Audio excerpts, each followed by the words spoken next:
Jackass 2 movie review.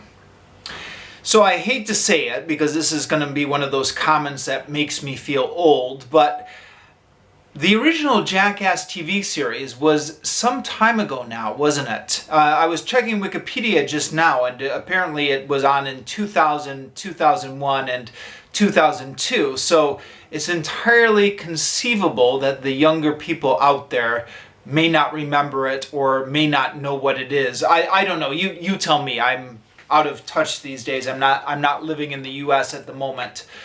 But if you're too young to remember it, this was a prank show. Well, basically that's it. It was a prank show. It was on MTV. They did very outrageous things, and it was supposed to be played out for laughs. It was then followed by, I don't know how many movies, Jackass 1, 2, and 3. I was never a huge fan, actually. I did not watch the TV series. I think I saw bits and pieces of it, you know, when people were flipping channels, or when I was flipping channels late at night or something like that. But I never watched a whole episode. I saw bits and parts of it. I'm not a fan. And if left to my own devices, I would never have watched this movie. I never saw the first one. But I saw Jackass 2 because, well, I was hanging out with a group of guys one night, and one of them said, "Oh, let's put this on, this will be fun." And so, you know, sometimes you watch movies not because you really want to, but just because you're hanging out with a group and somebody puts it on. And so this is a classic example of a movie I would never have watched if I was just by myself, but I watched it because I was with a group of friends. So keep in mind throughout this review that I am not in the target audience for this movie. And if I was less than impressed by this movie, I'm just not a fan. So if you liked it, I don't know, take my opinion with a grain of salt, or don't watch this review, or whatever. It's really hard to give a coherent review to a movie like this because there's no plot to critique. There's no character development. There's no writing or scripting. It's just a series of pranks and stunts. Some of these are stunts and some of these are pranks. And it's just one right after another.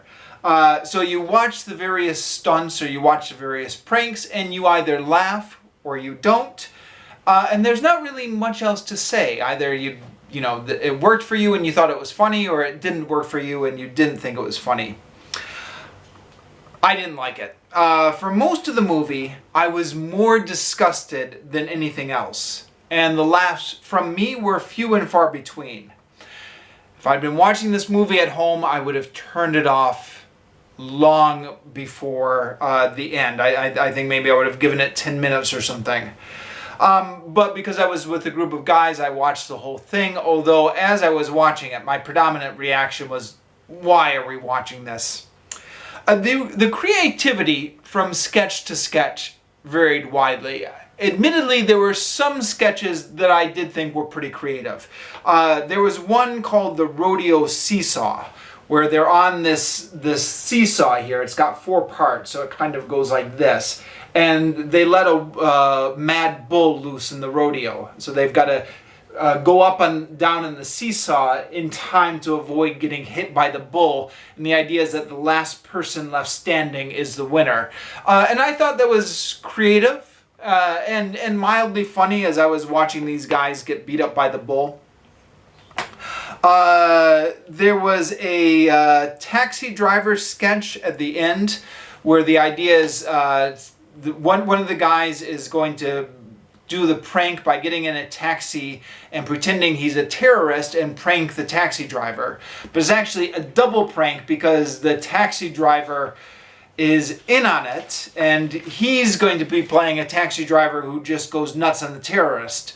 And so it's really a prank on the guy who thinks he's doing the prank. It was creative as far as it went. I had a hard time believing it was real. In other words, it seemed like everybody must have been in on the joke. It seemed like it was staged. I mean, I know the whole premise is that it was staged, but it seems like even the guy who was playing the terrorist must... I don't know. I had a hard time believing that it was genuine, or that the person being pranked, meaning the person who was pretending to play the terrorist, didn't figure out fairly early on what was going on, and maybe he just played along with it. There was another one where they were in a limousine, and then they put bees into the limousine through a hole through the roof. Pretty cruel, but gets points for being unexpected. These guys are in a limousine. They have no idea that the limousine is going to get filled with bees. It got a few chuckles from me. On the other hand, there was one bit where they were eating shit. And then there's another bit where they were drinking horse semen. And these seem to me not creative. And I was thinking, this is just stupid. I mean, it's disgusting and it's stupid. And I had a hard time believing that this was the best material they could come up with for a movie. Now, granted, this was the second movie in the franchise, so I guess maybe they're drying up with ideas. But, you know, I would have been more forgiving if this was on a regular TV show. And, you know, okay, you've got the pressures of trying to fill up every weekly TV show. But for a movie, I just thought it wasn't... I just thought it wasn't creative at all. Now, I suppose, having made that argument, somebody could say, well, who are you to arbitrate what's funny and what's not? I think eating shit is perfectly funny. And to a certain extent, that's legitimate, because it's hard to say what's funny and what's not. If something, you know, if you get genuine pleasure from watching somebody eat shit or from drinking horse semen, then I don't want to take that away from you. You can laugh at whatever you want to laugh at. I guess if I had to try and intellectualize this, I would say as a defense that I think there's an argument to be made that humor comes from what is unexpected. So, for example, putting bees in the limousine. You're getting into the limousine, you think it's going to be a nice, luxurious ride, and then somebody puts bees into it. And so the humor is there from watching the incongruence between a nice ride in the limousine and having a limousine filled with bees. So I didn't really intellectualize it at the time. I was just kind of laughing because I thought it was funny. But I think that could be how you would intellectually justify maybe how it was humorous. But eating shit... you think it's going to be disgusting, and then they eat this shit, and then it turns out to be just as disgusting as you thought it was going to be. And I don't think that's humorous. But I don't know. The whole point, I guess, of a movie like this is it's just maybe appealing to something that can't be intellectualized. Maybe some people just genuinely will get a laugh out of that. Which brings me to the next point, is I think the point of a movie like this is almost that it functions like a Rorschach test. What's happening on the screen is really not the show. The audience reaction is the show. So you're watching this with a group of guys, you see something, and everybody reacts in a different ways. Some people find it disgusting. Some people can't watch it. Some people think it's funny and they're laughing. There's somebody in the room who's complaining about how our culture has finally hit rock bottom. There's somebody in the room who's complaining about the comedic genius of these guys. Which sketches are you going to laugh at the hardest, and which sketches are going to hit your particular comic level? So this probably goes without saying, but this is the type of movie that you would not want to watch alone. I guess gross out movies in general, you don't want to watch alone, because what fun is it being grossed out by yourself? You watch this movie with a group of guys and you gauge other people's reaction to it, and that's really where the whole enjoyment of this movie comes in.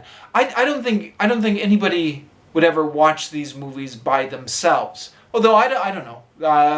Am I wrong? Do people watch this Would somebody ever go out and rent this movie for like a quiet night by themselves? I don't know. As for me, you know, I guess based on my own reaction to this movie, maybe I'm a bit of a prude. Maybe I don't find eating shit funny or drinking semen funny, and I guess I kind of already knew that about myself. I've never really been a fan of scatological humor. But yeah, most of the movie seemed to me that it was either based on being gross or it was based on self-inflicted injuries or self-mutilation, which I found hard to watch. I was like, I don't want to watch these guys hurting themselves or mutilating themselves. I don't see the humor in that. I kept waiting for the punchline to arrive. So, you know, you start the movie and the first few sketches just seem like they're based on being gross and mutilating, but I thought maybe it would pick up or crescendo into something funny. And then about halfway through, I realized that, no, this is it. This is, you just watch these guys being gross and mutilating themselves. And that's pretty much the whole movie. So I wasn't impressed, but somewhat to my surprise, this movie did very well on RottenTomatoes.com, including critics. Critics gave it positive reviews, and it seems to have done well with the audience reviews. So maybe it's just me. Is it just me? I guess maybe I'm just out of step with the culture. So if you like this movie, I don't want to take anything away from you. I mean, nobody would attempt to intellectualize this movie anyways. It's all about guilty pleasures, and everyone deserves to have their own guilty pleasure. But boy, was this movie ever not for me.